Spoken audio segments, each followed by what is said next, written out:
Yes, bana, mambo vipi? Bila shaka utakuwa uko poa sana. Miongoni mwa story kubwa sana sasa hivi kwenye mitandao ya kijamii tangu jana, of course tulikuwa tukifuatilia kwa ukaribu, ni juu ya taarifa ambayo of course tumeweza kuipata, lakini ni taarifa ambayo imeweza kutushtua sana watu, na watu kadhaa ambao of course wamekuwa ni wafuatiliaji wazuri wa kapo ya Wema Sepetu pamoja na Whozu. Sasa miongoni mwa vitu ambavyo of course vimekuwa vikisambaa sana kwenye mitandao ya kijamii ni kwamba Wema Sepetu pamoja na Whozu sasa hivi wako tena kwenye mahusiano, wamebakia kuwa mtu na mzazi mwenzie.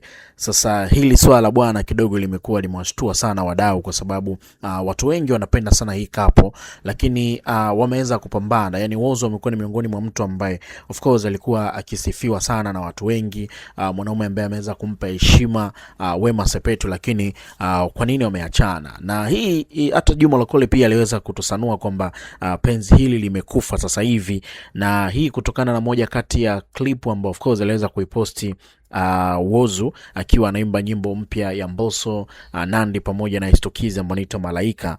Of course Wema Sepetu alikwenda kucomment kwenye hiyo clip na akaandika ujumbe unasema hivi: kuna muda unaweza ukajutia maamuzi yako walai. So hichi kitu bwana watu wengi sana kimeweza kuwastua, lakini pia hata ukipita kwenye Insta story ya Wema Sepetu, hata pia kwenye Snapchat yake nako pia ameweza kuandika ujumbe kiasi kwamba kuna mambo ambayo yamekuwa yakiendelea, lakini za ndani kabisa zinasemekana kwamba ni muda sasa umepita tangu Oli aweze kuzaliwa.